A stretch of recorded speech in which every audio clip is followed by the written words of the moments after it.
Hello class! Today in our fifth and last lab section, we will study different topics including pathogen identification. We will learn a bit about bacteria, nematodes, plant viruses, phytoplasms, and dwarf mistletoes. For the pathogen identification part, we will only study the powdery mildews, and we need to realize that there are two parts that we should follow to identify which the genus we're studying. First, we need to identify the structure, which will allow us to say which genus of powdery mildew we're studying, and second, we need to define the key features of this one. The structure that will allow us to see what genus of powdery mildew we have is the Cleistocesium, and the key feature of it are the appendages types. We have to remember that we have mesozoid, dichotomously branched appendages, bulbous, and circinoid. In Erysippe and Sphaerotheca, we have mesozoid appendages. In Microsphaera and Podosphera, we have dichotomously branched appendages. In Phylactinia, we have bulbous appendages. And in Encinula, we have this kind of hooked or circinoid appendages. Going further, we will study the bacteria.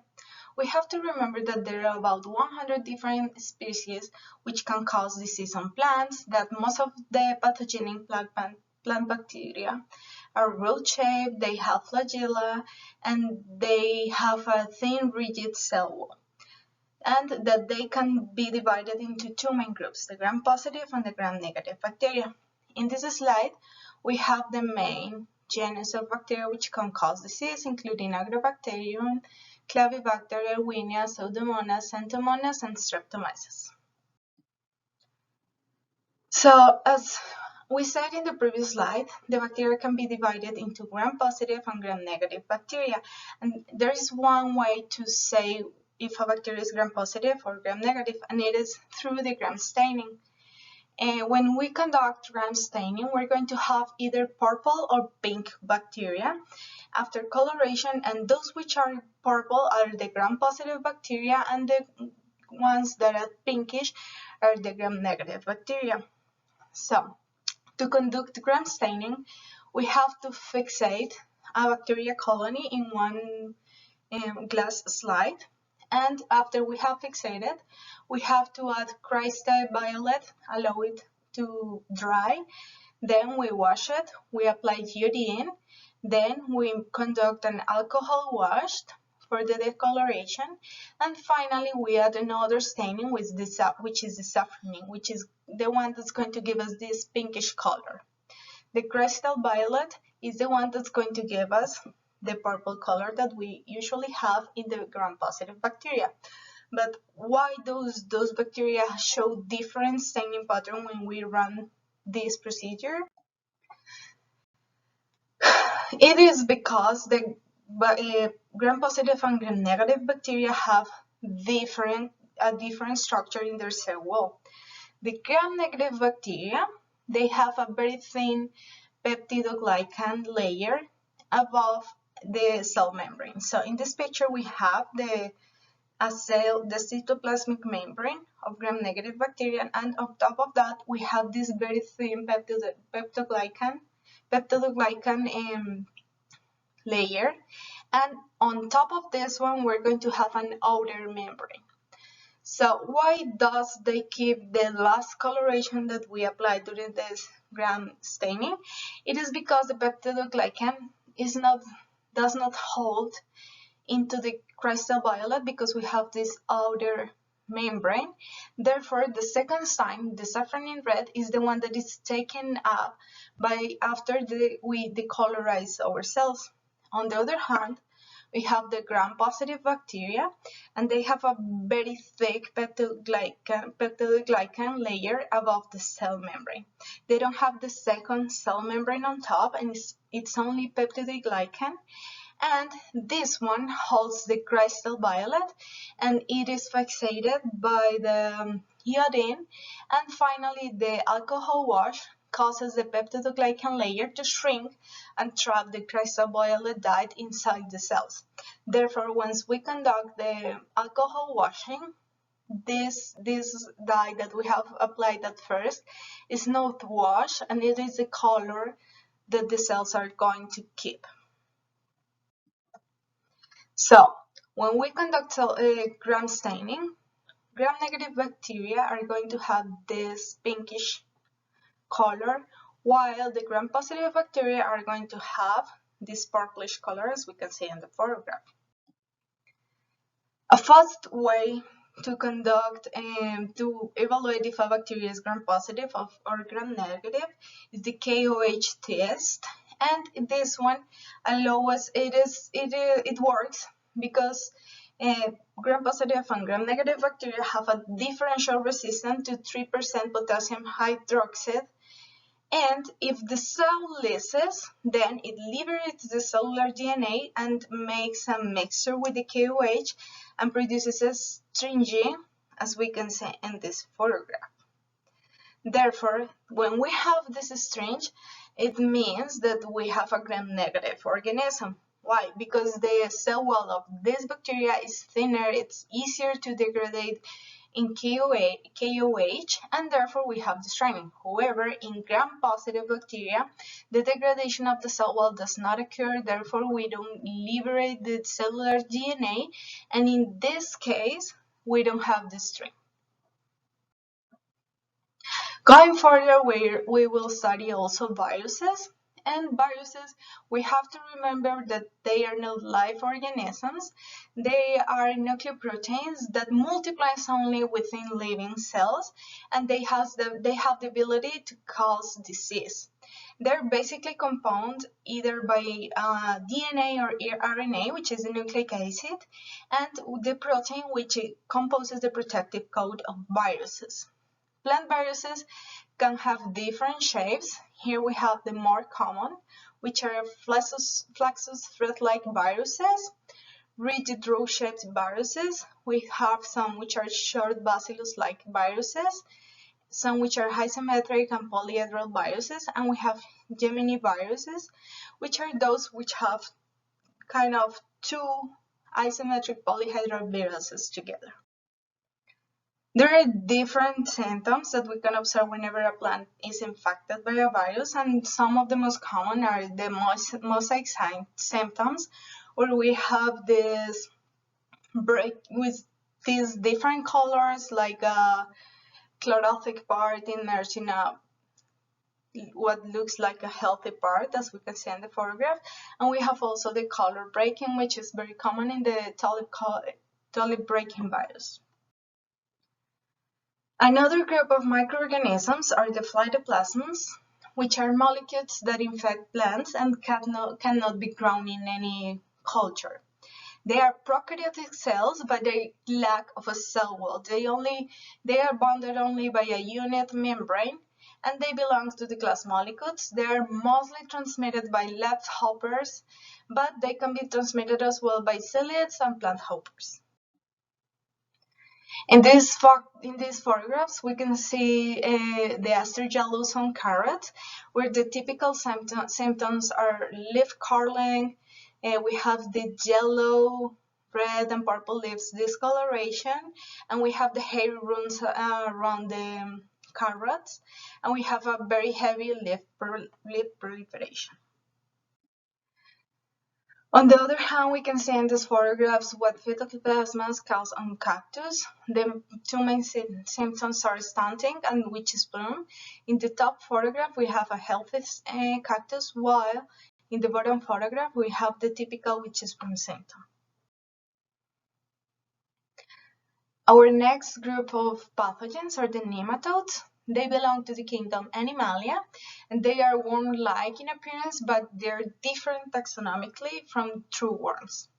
There are several species of nematodes which can cause disease in plants, and we have to keep in mind that those plant pathogenic nematodes obtain their food with spears or stylets. In this photo, we have the main parts which a nematode has.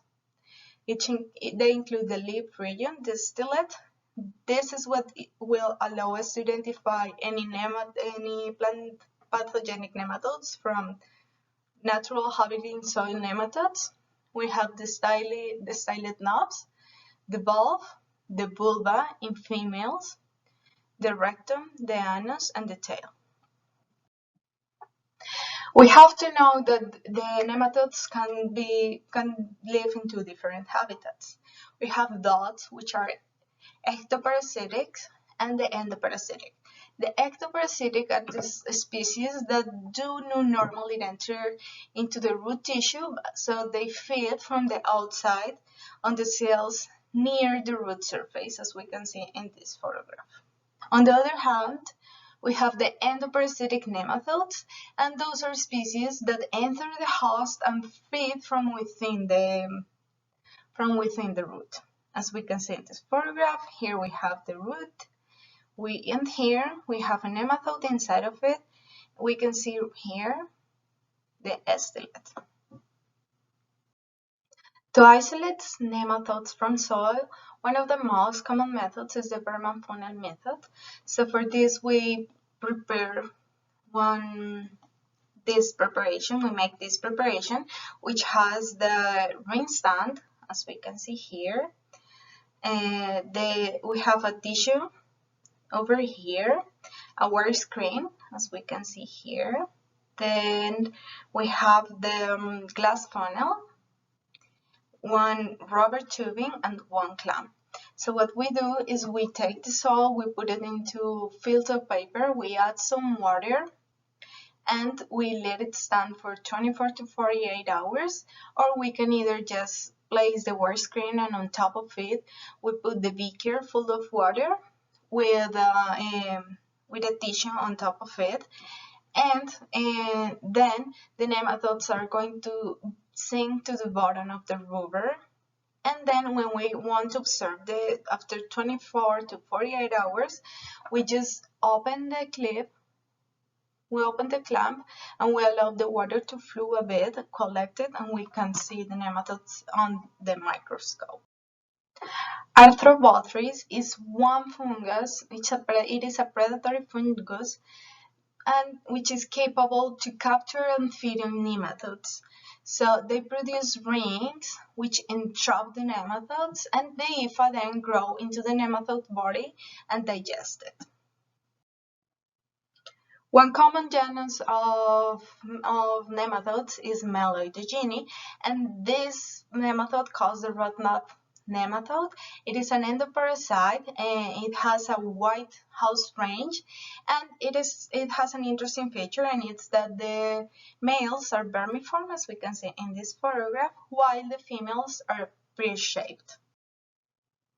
The life cycle of Meloidogene starts with the egg that once it matures, the nematode eclosionates, and then it penetrates the roots during the second stage of the juvenile state. On the second stage of the juveniles, they invade the roots and cause the formation of giant cells, and that's why we're going to observe galls at various stages of development. And then during the second stage of the juveniles, in the second and the third stage and the fourth, they keep growing inside the roots. After once they get to the fourth state of the juveniles, the males leave the root while the females keep inside, as we can see in this photograph, and they take this pear-shaped form, and then they produce the eggs into different egg sacs, as we can see right here and right here in this photograph. In those egg sacs, the eggs are produced and they mature, and then the cycle starts again. The second juvenile stage is the stage which usually settles in the vascular cylinder of the plant, and they produce these giant cells which act as sink and make the plant to mobilize most of the photostimulates to those roots, to those cells, and those are the cells from which the nematode feeds. The common symptoms of this pathogen are hypertrophy and hyperplasia of cells, and also the production of galls on roots, as we can see in both photographs. Our last pathogen under study are the dwarf mistletoes, whose scientific name is Arceuthobium americanum. This is a parasitic plant, and it's one of the most important diseases of conifers. The common symptoms it causes are swelling of branches or stems and witch's broom, as we can see in the photograph. This is the mistletoe. We have to keep in mind that dwarf mistletoes are dioecious plants. It means that the female and male reproductive organs are produced in different plants. Here we have the female dwarf mistletoe, which is the one that is commonly used for Christmas decoration. And here we have the male plants. So these are the main topics that we studied for this lab. Please go to the link on in class and fill your 5th lab quiz using all the information in the videos and lab guides. And don't forget that you will be able to complete the quiz until the 2nd of December, that you can go back and forth as many times as you want. And please don't forget to click on submit and enjoy your lab. Have a great day.